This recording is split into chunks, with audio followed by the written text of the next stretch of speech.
Отаралы әрі қарай жалғастыруда, Шынтақпен тағы да. Азизлидің жақ тұсынан жойқын соққылар бақталған болатын енді Мінекей. Тамаша қылқындыру әдісі. Отаралы тіпті қарсыластың осы бір тұстағы. Қалай бір қолын қоса қапсыра құшақтап алған Отаралы. Азизли бұған шыдас береді ме? Позиция өте қауіпті болса да, Азизли үшін әзірге шығып кетуге де мүмкіндік бар. Сыңайлы қимыл танытуда.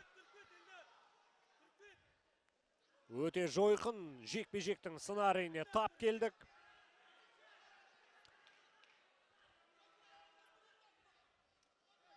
Енді Әзербайжандық жауынгер кеткен есемді қайткенде де қайтқарам дейді. Үшбұрыш әдісінің шеті көрінді және қақпан жабылды Елдар Отаралы. Енді қақпанына түскен қарсыласын жібереді ме жоқ па және жекпе-жек аяқталды. Отаралы!